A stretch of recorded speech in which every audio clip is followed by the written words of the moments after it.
Boa noite, meus amigos. Como estão vocês? Espero encontrá-los em paz depois dessas 2 semanas em que a gente não se viu. Eu precisei fazer uma viagem. Eu passei alguns dias fora do Brasil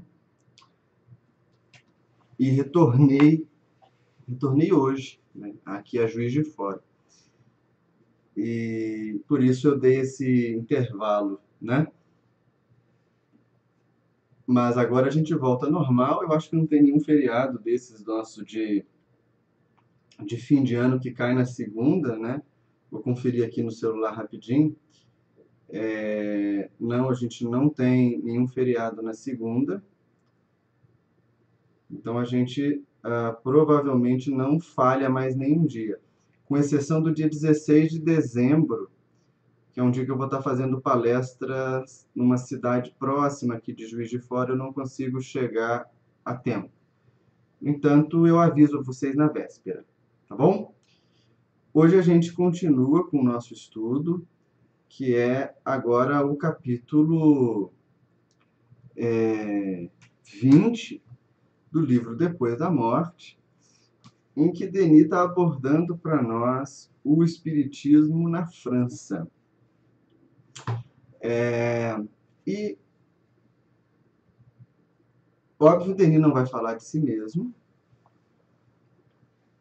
Há uma elegância no pensamento de Leon Denis a esse respeito, porque, embora ele, sem a menor dúvida, seja um dos maiores expoentes da filosofia espírita depois de Kardec,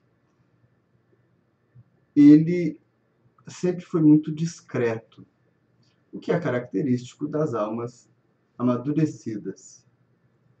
A gente vem citando nos nossos últimos encontros relatos de pesquisas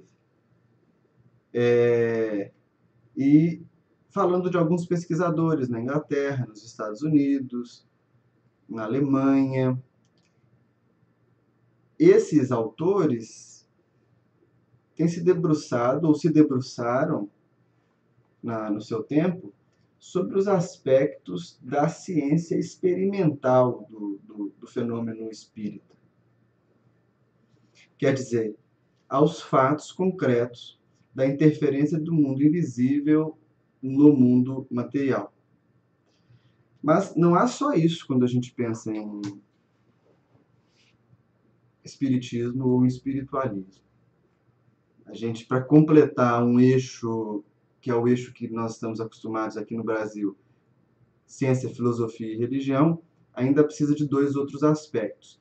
E bem poucos são aqueles que se aventuraram pelo espaço de fazer filosofia espírita. E dentro desses, o Denis é um. Embora ele não vá citar a si mesmo, a gente tem que dizer que ele está incluído nesses franceses que são referência no pensamento espírita no século XIX. O capítulo não é um capítulo muito longo, então nós vamos encerrá-lo hoje. Eu quero dar atenção mais detalhada com vocês para 2 aspectos. Primeiro é um aspecto que Denis vai falar a respeito da maneira como Kardec organizou o espiritismo, né? E depois eu quero falar, dar um enfoque para o Congresso Espírita de 1889, que Denis vai dizer um pouco desse congresso e de quais foram as consequências dele para o espiritismo francês. E por que eu quero me deter no Congresso de 89? Porque a gente vai ver que nele estão associadas várias ideias que não dizem respeito exclusivamente ao modelo que Kardec, junto com os espíritos, elaborou. Então, isso vai produzir 2 consequências, né? Primeiro, uma generalização da ideia de que tudo aquilo que trata de contato com o mundo invisível é espiritismo e não é, né? E segundo, como vacina para essa ideia é cunhado o termo kardecismo, que muita gente não gosta. Então eu vou falar um pouquinho sobre isso. Mas até a gente chegar nesse ponto, eu quero seguir o capítulo aqui com o Denis. Então a gente vai junto, tá bom? Ele começa dizendo para nós que não há tantos pesquisadores relevantes do espiritismo, do espiritualismo moderno na França, mas ele vai citar dois que ele considera que merecem referência. Um deles é conhecido da maioria de nós, que é o Camille Flammarion. Inclusive, o Camille Flammarion tem uma experiência que é curiosa, porque há um texto em que se discorre sobre os mundos celestes no livro A Gênese, que é assinado por Galileu Galilei. E o Camille Flammarion era médium na Sociedade Espírita com Kardec, é ele que recebe o texto. Flammarion foi astrônomo, um homem de cultura vasta e de ciência vasta no seu tempo. Quando ele produz o texto, há uma incerteza se o texto é mediúnico ou anímico, porque pairam dúvidas se Flammarion não seria a reencarnação de Galileu. Então, há uma nota sobre isso em algumas edições da Gênese, que é muito interessante. Ele vai dizer, então, que o Flammarion é um nome relevante da Academia Científica Francesa que se debruçou no Espiritismo. Deixa eu fazer um ajuste na câmera aqui, pessoal, só um pouquinho. Talvez assim fique melhor. Olha, vocês me veem agora de corpo inteiro. Flammarion, então, vai ser um dos nomes que se dedica. E ele cita também um outro pesquisador, que é o professor Babinet, a respeito do qual eu nunca li qualquer coisa, né? Tenho pouca fluência a respeito do espiritismo francês, pelo menos dessas personalidades mais obscuras. Ele vai falar que, além desses dois, Flammarion ele era contemporâneo de Kardec, né? O Denis está escrevendo esse livro no final do século XIX, então tem uma distância de mais de 30 anos nesse processo, ou de quase 30. Ele vai dizer que no final do século XIX existe aí um novo pesquisador, que é referência, que é o Paul Gibier, que tem alguns livros bem interessantes, que foram publicados, se eu não me engano, pela FEB aqui no Brasil, que são o Espiritismo ou Faquirismo Ocidental e também a Análise das Coisas, que vão tentar encontrar soluções para os fenômenos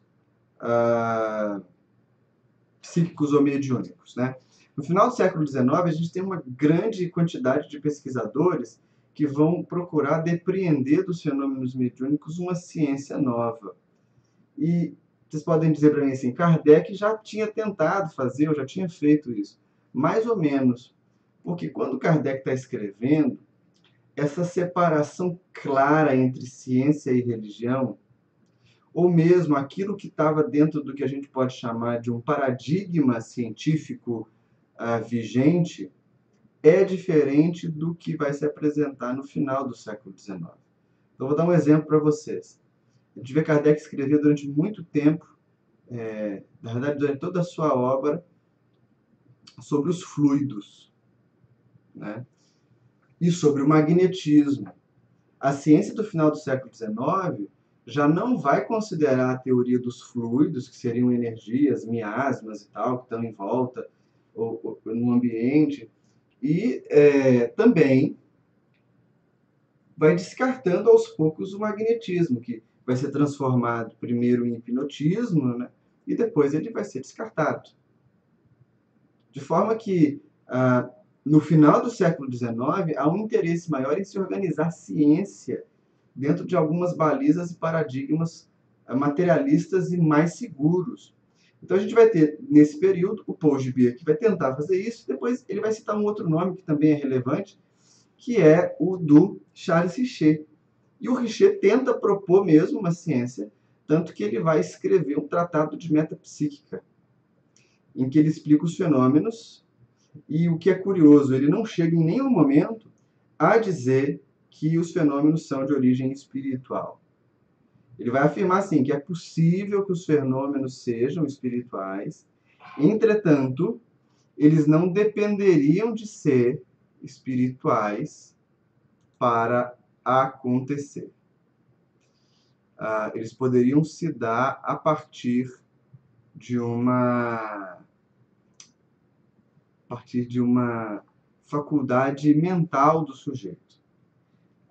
O Tratado de Metapsíquica ele foi publicado em português, em 2 volumes. Eu tenho uma edição que é da LAC, da editora LAC. E a gente vê que não há nenhuma pendência para a direção da existência do espírito. Pelo menos não do mundo dos espíritos, como a gente estava acostumado a observar. É a metapsíquica do Richer, que depois dá origem à parapsicologia. Ele então está falando desse movimento. Ele vai fazer uma referência também, na França, aos literatos que dedicaram atenção ao fenômeno mediúnico. E aí há um parágrafo aqui que eu vou ler com vocês, que é bem interessante.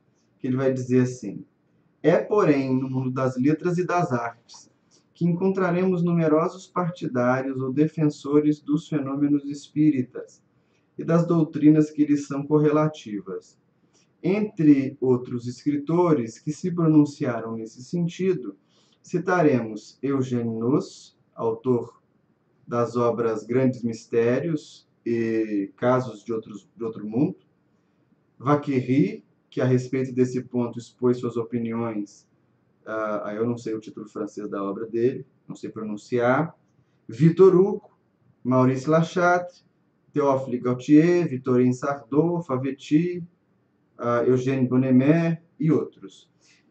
Havia entre os intelectuais franceses, que eram os burgueses da época, e aqui burgueses como uma referência à condição social desses indivíduos, eram mais intelectualizados, frequentavam salões da alta sociedade francesa.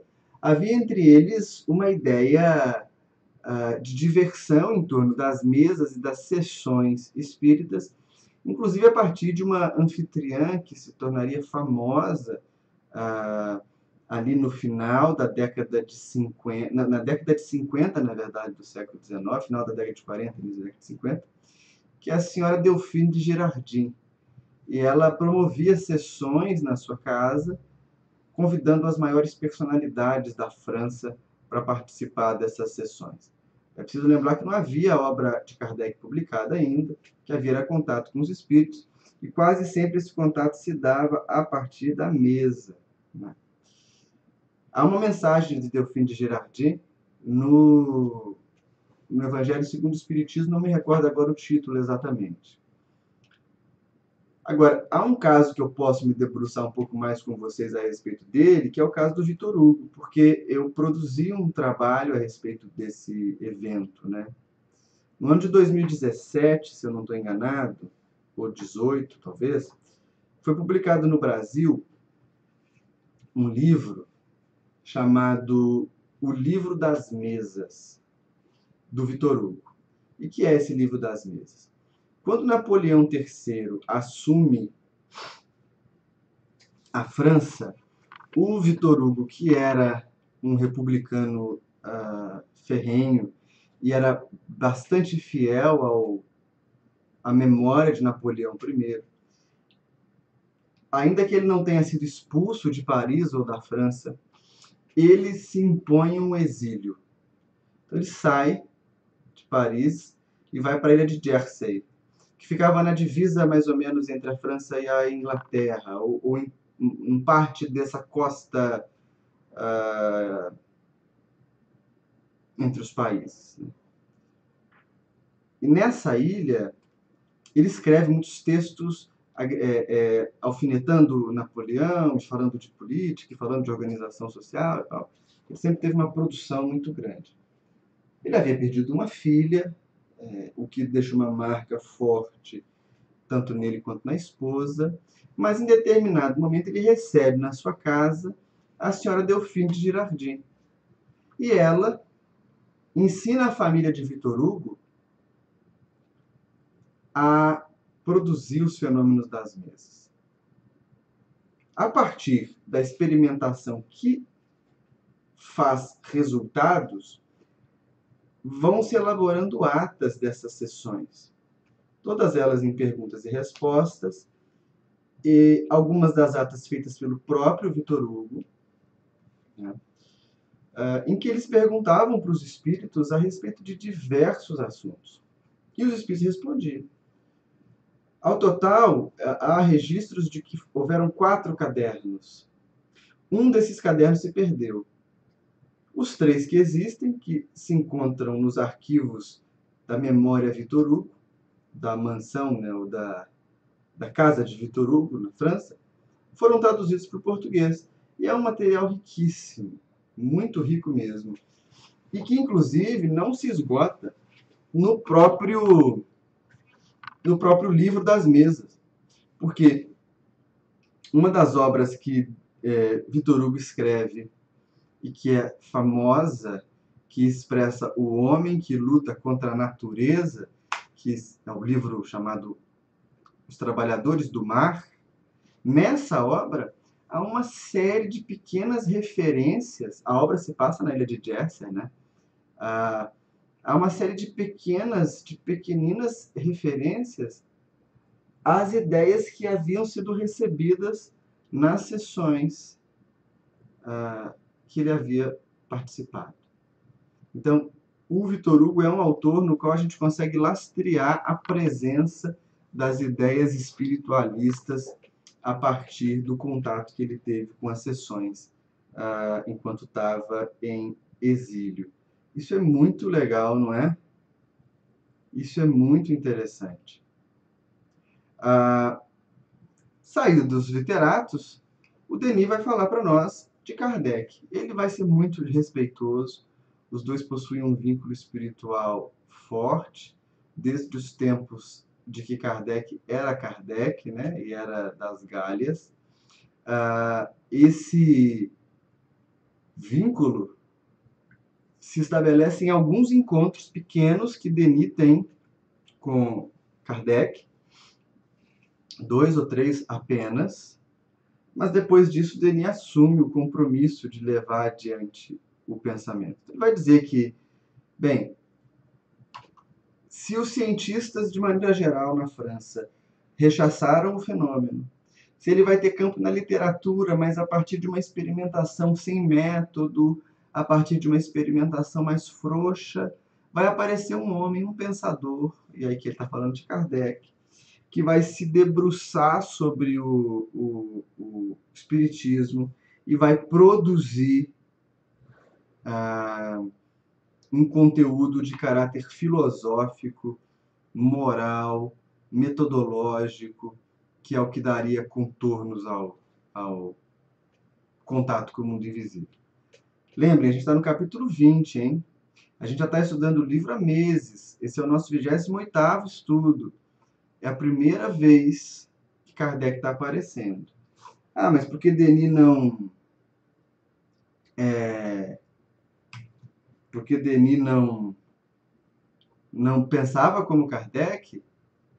De maneira nenhuma. Na verdade, ocorre que Denis não cita Kardec antes porque ele está construindo, ele está pavimentando um caminho teórico, que agora pode ser transposto sem dificuldade. Então, ele vai dizer assim, vou ler um parágrafo para vocês. Como eu leio no meu leitor digital, eu não tenho muita facilidade para indicar para vocês a página, né? Então, peço desculpa, mas ele vai dizer assim.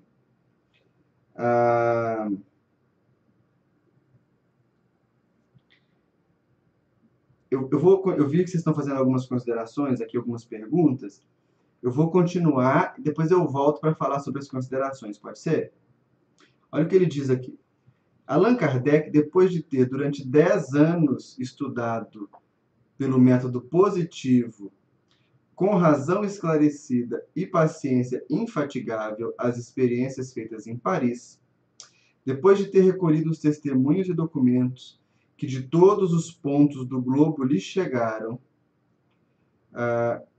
coordenou esse conjunto de fatos, deduziu os princípios gerais e compôs um corpo de doutrina, contido em 5 volumes, cujo êxito foi tal que alguns ultrapassam hoje a 40ª edição. É muito interessante ver como que Denis define o papel de Kardec, porque é um papel muito relevante. Olha só, recolheu os testemunhos que chegavam de diversas partes do globo, e aí hoje há um levantamento que a gente tinha mais ou menos 200 e quase 300 grupos em contato com Kardec. Né?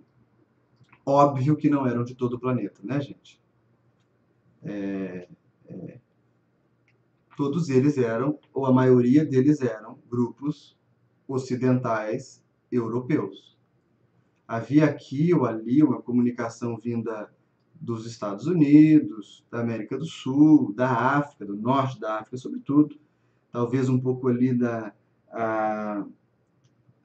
região que faz limite com o Oriente Médio, com a Ásia, mas nós não vamos encontrar grupos japoneses nesse levantamento, ou indianos, pelo menos não nesse momento do Kardec. Depois a gente tem, sim, a proliferação de grupos em todos os lugares do mundo. Mas Kardec vai ter uma construção a partir de um universo reduzido, que era um universo transitável daquele período em que ele vivia. E aí ele vai dizer,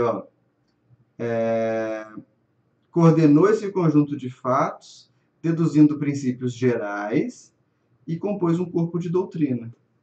Aqui está a chave do pensamento de Kardec. Por quê? O Espiritismo está baseado em princípios gerais, que surgem a partir da dedução e da análise dos fatos. Isso se transforma, ou seja, produz, excreta, exuda uma doutrina.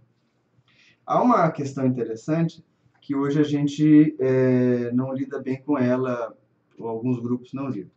Por exemplo, o Espiritismo tem já um campo teórico constituído. Há livros de teoria de mediunidade, sobretudo do campo da experimentação mediúnica, né? E da vida no mundo espiritual. Nós construímos alguns cânones, ou seja, textos que são considerados referência absoluta. E nesses cânones há questões que chamam a atenção. Por exemplo, a questão de que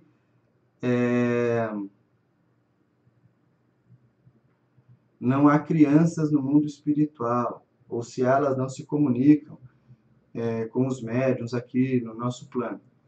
Isso gera um celeuma no movimento, grupos que dizem que sim, grupos que dizem que não, e na verdade o que poderia responder essa questão, muito mais do que um debate teórico, é uma observação prática. Se há médiuns sérios ao longo da história que trouxeram comunicações de espíritos infantis, há crianças no mundo espiritual e essas crianças se comunicam. Entende? Então o Espiritismo tem esse vínculo com a prática, com a observação, que é o método de Kardec.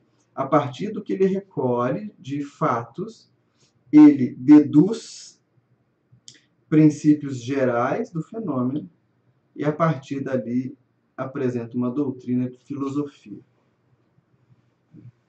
Agora, quando o Denis vai falar para nós a respeito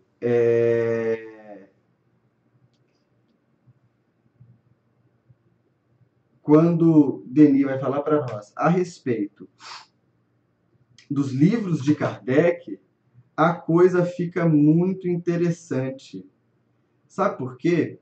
Porque ele faz uma síntese do que cada livro apresenta para nós. E nesse mesmo parágrafo que eu vinha lendo, ele vai dizer assim, ele resume esses princípios gerais e essa doutrina em 5 volumes, a saber, né? O Livro dos Espíritos. O que o Livro dos Espíritos é? A parte filosófica do Espiritismo.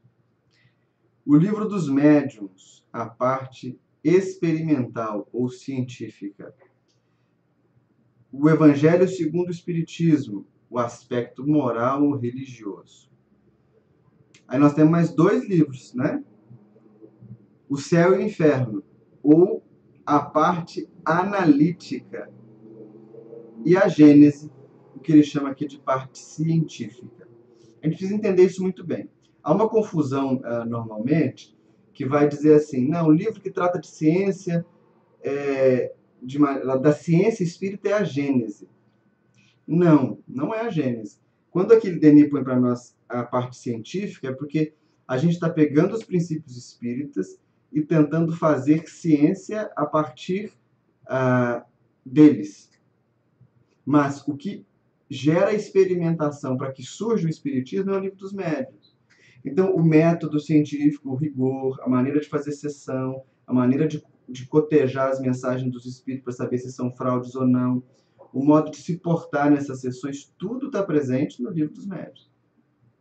Assim como os princípios da filosofia espírita, na verdade, da lógica, da metafísica, da moral espírita, estão no livro dos espíritos. No Evangelho, Kardec vai conseguir realizar aquilo que ele apresenta lá na introdução do livro dos Espíritos.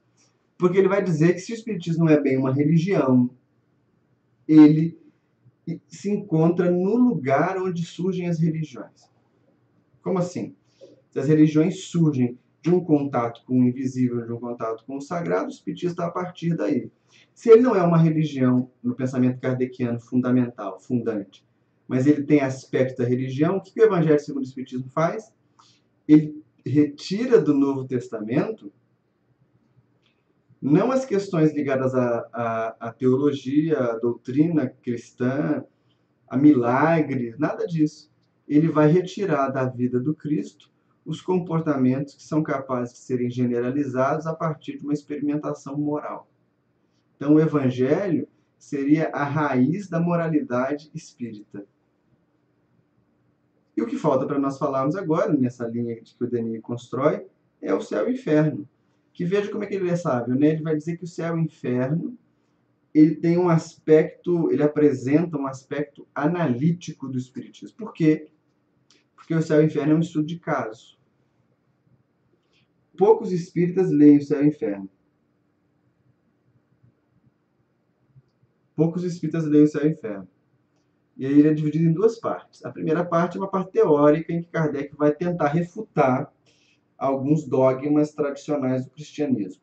Ele vai falar de anjos, demônios, céu, inferno, purgatório, tudo isso. Agora, a segunda parte são estudos de casos. Espíritos felizes. Quem são os espíritos felizes? Como são os espíritos felizes? De que maneira esses espíritos chegam no mundo espiritual? Como se comunicam com a gente?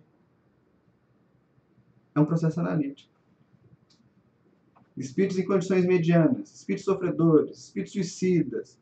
Muito antes de André Luiz, muito antes de Dona Ivone do Amaral Pereira, Charles ou Camilo Cândido Botelho escreverem, muito antes de boa parte dos autores espiritualistas do século XX descreverem a condição dos espíritos lá no mundo espiritual, já no século XIX, com Kardec, a gente tem essa reportagem investigativa do além, né? Isso é muito rico para nós. Então, para quem está pensando na prática espírita, para quem está pensando em estudar espiritismo, né, de verdade, não dá para se negar a ler Kardec. Eu entendo que algumas pessoas falam assim, qual livro eu começo a ler para entender o espiritismo? Aí a gente indica um romance, indica uma obra assim, mais acessória e tal. Claro que isso não tem um peso. Se a gente indicar uma obra ruim, tem, mas obras aleatórias não têm um peso em si mesmas, pejorativo. Mas se a gente quiser que o indivíduo adquira fundamento de espiritismo, o ideal é que a gente comece indicando obras do Kardec, propriamente. Entre essas 5 fundamentais, Kardec escreveu outras. E dessas outras, a que parece-nos mais relevante no contexto desse encontro nosso é o livro O que é o Espiritismo. Ele escreve exatamente como introdução ao que os espíritos apresentam para nós. Então, esse trabalho de Kardec, Denis reconhece como virtuoso, como fundamental, e ele apresenta como grande organizador do pensamento espírita na França. O que vale lembrar? Denis está escrevendo na década de 1890. Tá? Kardec faleceu na década de 60, 30 anos. E quanto tempo Kardec trabalhou? Kardec trabalhou de 57, não é bom dizer assim, de 57.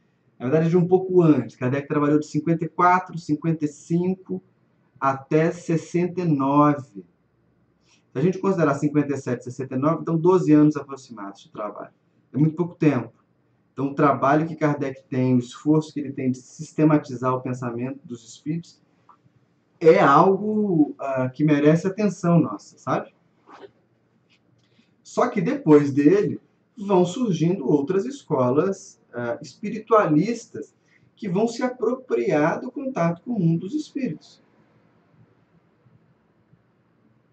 Que vão se apropriar, às vezes, inclusive do nome espiritismo. E é aqui que a gente chega no Denis descrevendo para nós.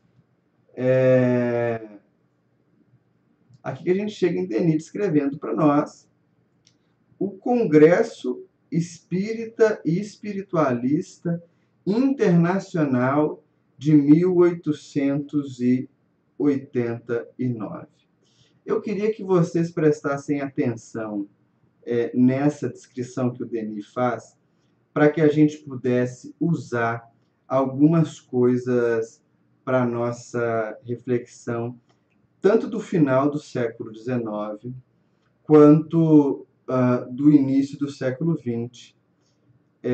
E aí eu vou indicar para vocês um texto que era inédito do Denis, mas que foi publicado recentemente pelo Centro Espírita Leon Denis, lá do Rio de Janeiro. Se eu não me engano, eu já fiz a citação desse texto para vocês, né?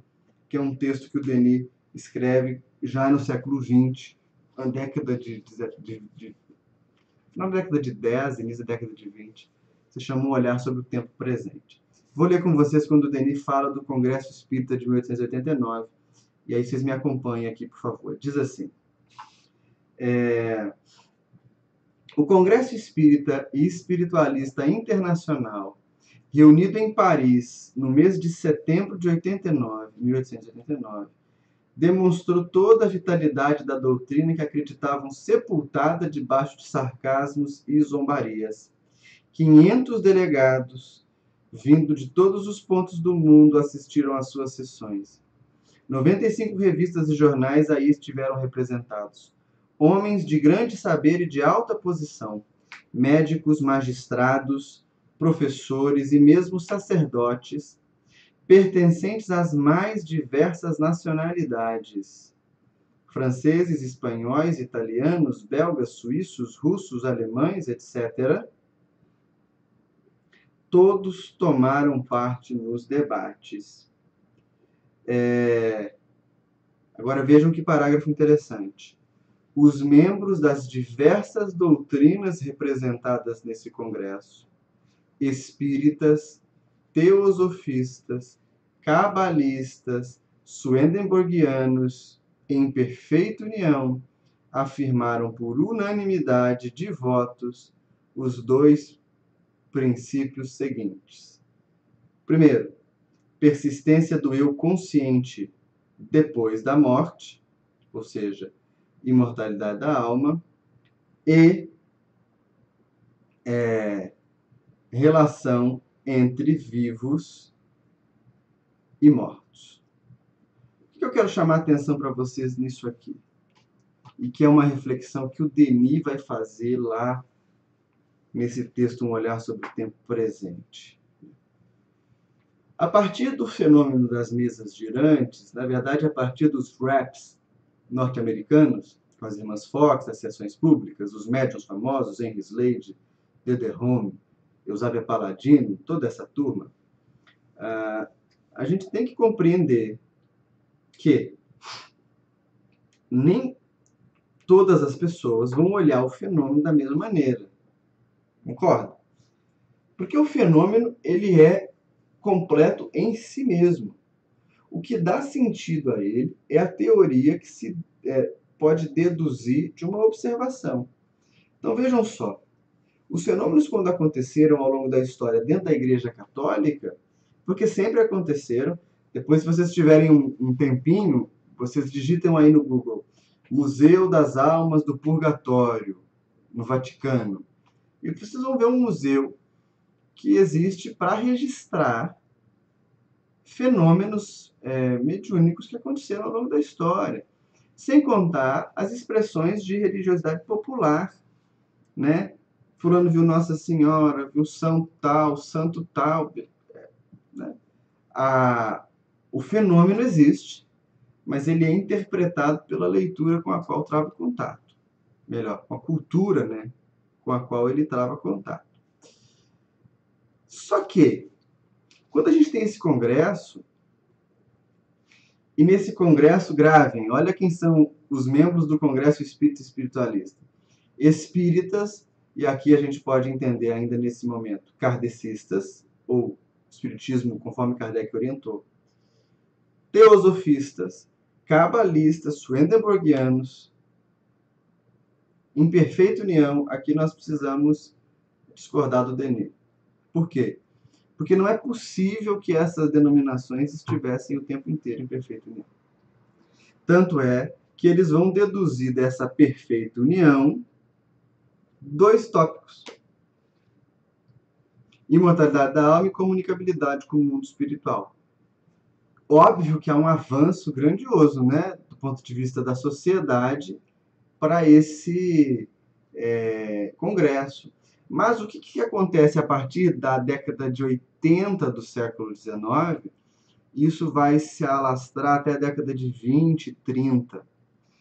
Todas as coisas, todos os fenômenos que lidam com os espíritos, porque a partir de um determinado momento a teosofia não vai lidar mais com o espírito, vai acreditar na existência dos espíritos, vai acreditar que os espíritos podem se comunicar com a gente, mas a Helena Blavatsky vai evocar para si a presença da orientação dos mestres ascensionados, espécie de gurus espirituais tibetanos, egípcios e tal. Não os espíritos com personalidade individual, que é o que aparece lá em Kardec. A gente vai ver que quando esses conceitos todos se misturam, tudo aquilo que tinha a ver com mediunidade passa a receber o carimbo de espírita. Só que há muitas fraudes nesse momento. Vários indivíduos são pegos em fraudes. E mais do que os indivíduos serem pegos em fraudes, vamos supor que eles não tivessem sido. A forma que um swedenborgiano entende o mundo espiritual é diferente da forma com que um espírita francês vai entender. Isso porque, por exemplo, os swedenborgianos não acreditam em reencarnação. E, na verdade, quase todos os espiritualistas modernos desse período não são reencarnacionistas. Os teosofistas são, com certeza. Os que estudam Kardec também. Então, no momento em que tudo é misturado, é preciso separar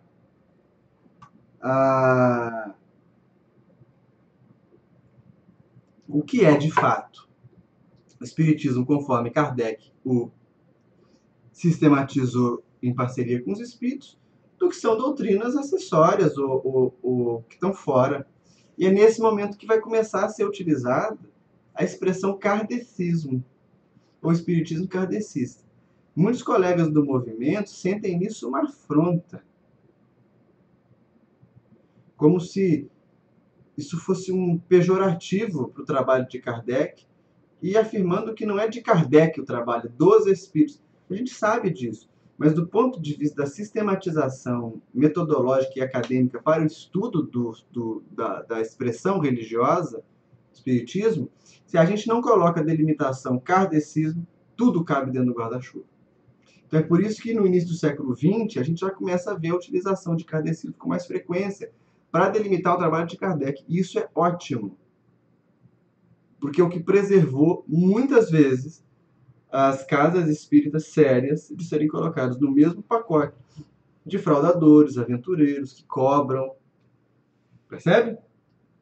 Então, isso que o Denis está falando dessa mistura, lá no Olhar sobre o Tempo Presente, ele vai apresentar uma crítica. E o Olhar sobre o Tempo Presente é de alguns anos depois, umas 2 décadas depois, quase 2 décadas. Ele vai dizer, olha, existe espiritismo além da teosofia, existe espiritismo além do esoterismo, existe uma coisa que está além dessas formas, desses ritos, dessas formalidades externas menores. Então, quando ele fala do olhar sobre o tempo presente, é perceber assim, olha, no meio dessa confusão de coisas, o que é espiritismo? Isso é urgente para nós hoje também, porque se a gente não consegue, nós começamos a pegar qualquer tipo de enxertia, qualquer tipo de devaneio, e nós encaixamos como se fosse espírita. E a gente não pode fazer isso, né? Abrindo mão do método de Kardec, que é um método seguro. O que define um espírita? É acreditar na vida após a morte? Não. Acreditar na comunicação dos espíritos? Não. Acreditar na reencarnação? Não. Manter contato? Não. O que é? É um método para fazer tudo isso. Espiritismo, mais do que qualquer outra coisa, é método. Então a gente tem que ter isso em mente. E é o que o Denis está apresentando para nós. Então eu quis dar um enfoque nisso para a gente perceber que assim, sempre houve enxertia, ou presença de outras ideias rondando o arcabouço fundamental do pensamento espírita. A gente só precisa ter clareza. E como você tem clareza? Conhecendo. Daí é importante que a gente conheça o espiritismo, né? Conheça Kardec, conheça essas bases, tá bom? Eu vou ver as questões aqui e vou conversando com vocês, tá bom? Vamos lá. Alguém aqui em cima falou assim, você cortou o cabelo, você raspou, foi, mudei o penteado. De vez em quando é bom mudar do lado de fora, porque mudar do lado de fora é sinal de que há mudanças dentro também, né? Eu raspei a cabeça, mas meu cabelo cresce tão rápido que eu acho que em um mês vocês já não vão nem notar. Vamos lá. Vou pegar as questões aqui. A Gisele fala que acha interessante a questão do Vitor Hugo, né, as informações que eu citei. E a Maria José pergunta se tem essas obras em português. Vamos lá. Tem uma biografia do Vitor Hugo, queria ver se ela está aqui atrás, mas ela não está, ela está num outro armário de livros. Tem uma biografia do Vitor Hugo muito boa, que trata desses momentos da relação dele com o espiritualismo moderno, né, com a seção das mesas. E há o livro, se eu não me engano, ele foi publicado pela editora Três Estrelas, que se chama O Livro das Mesas. É um livro grosso assim, ó. O Livro das Mesas, Vitor Hugo. Se eu digitar no Google, você vai encontrar. Nele tem as atas das reuniões. A Luísa fala, Leon Denis é anterior a Kardec? Não havia percebido isso. Não, o Denis não é anterior a Kardec, não. Kardec nasceu em 1804. O Denis nasce em 46. Quando Kardec publica o Livro dos Espíritos, Denis é um jovenzinho. Ele vai se encontrar com Kardec, se eu não me engano, quando tinha 18 anos. Kardec falece em 69 e o Denis vai falecer em 1927. Cego, ele tinha uma debilidade visual. Tem uma biografia bem interessante. Há uma biografia do Denis que eu indicaria para vocês, me foge agora o nome do autor, que era o secretário dele, o herdeiro intelectual dele, é de um homem, esqueci o nome dela. É um contemporâneo dele. O nome vai me vir aqui na cabeça. Há uma biografia dele bem interessante. Bem interessante. Vamos lá, mais perguntas. O que é Swedenborgianos, ou o que são os Swedenborgianos, pergunta aqui a Gisele. Então, no século XVIII, Gisele, eu não sei exatamente o país agora, talvez seja na Suécia, ele era sueco, Swedenborg. Ele era um ministro, um pesquisador, um ministro religioso, e ele começa a ter visões espirituais, visões de seres e de pessoas mortas. Ele recebe uma visita de alguém que se apresenta para ele como Cristo, dizendo que ele iria falar da nova vida, do novo evangelho, explicar o evangelho de novo. E dentre as coisas que ele vivencia, ele sai do corpo e vai ver como é o céu e o inferno e a vida no mundo espiritual. Ele é o primeiro que fala de uma vida no mundo espiritual. Essa vida é muito parecida com a vida humana, com casas, roupas, eventos, tudo isso. Bem parecido com o nosso lar, inclusive.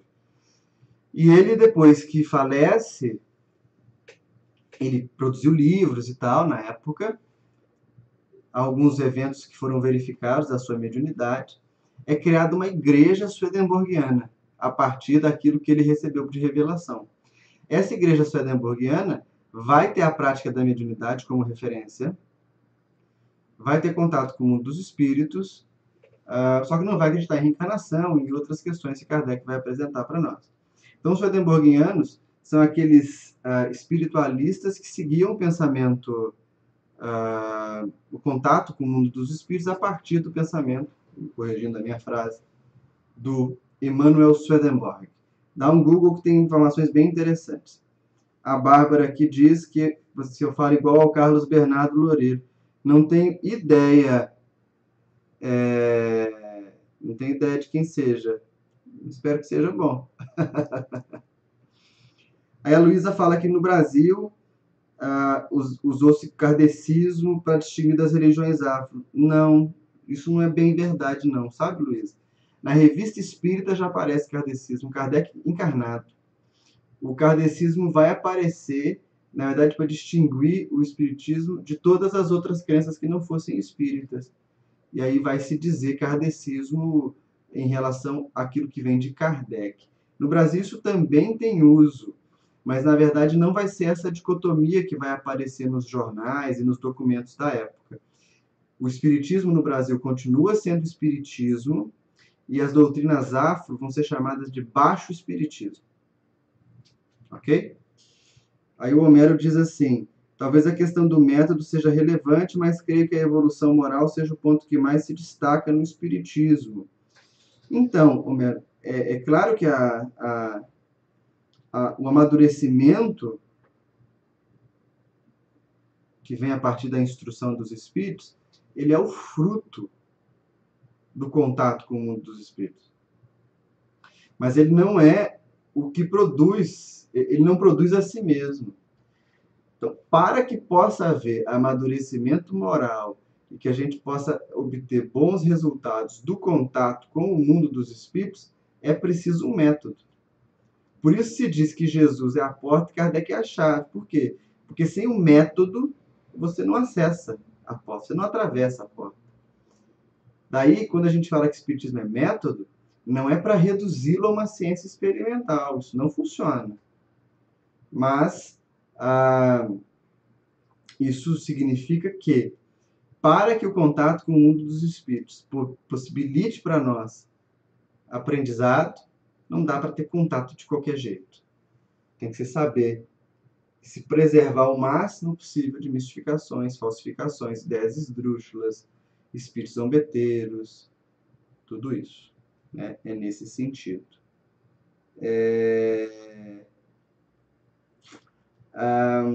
Obrigado, Bárbara. Eu vou pesquisar quem é. Vou pesquisar aqui. Não conheço. Aqui em Minas não conheci ainda. Acho que é isso. Tudo bem por hoje? Vou colocar meu e-mail aqui, como eu faço, né? Para vocês, se precisarem de alguma coisa, conversarem sobre algum objeto do estudo, a gente vai ter essa oportunidade de contato. Eu sei que eu estou em débito com algumas respostas, mas venho passando uma fase um pouco desafiadora da vida, que já está passando, mas eu fiquei um pouco fora do ar, né? Na semana que vem a gente volta com o capítulo 21, a gente vai estudar alguns termos mais específicos, né? Que a gente vai entrar um pouco em doutrina mesmo. o perispírito ou corpo espiritual é o nosso próximo tema. Tá certo? Eu agradeço o carinho de vocês. Podem dizer para os colegas que nós voltamos, que nós estamos de novo aqui na segunda-feira e na semana que vem a gente se vê novamente. Eu sei que eu comecei 10 minutinhos atrasado, mas eu não vou estender o estudo hoje até esses 10 minutinhos, não. Tá bom? Um beijo grande no coração de vocês. A gente vai se falando, né? Vamos orando uns pelos outros para que a gente se mantenha fortalecido e firme, de pé, na luta nossa de cada dia. Tá bom? Um abraço para vocês, meus amigos. Até segunda-feira que vem.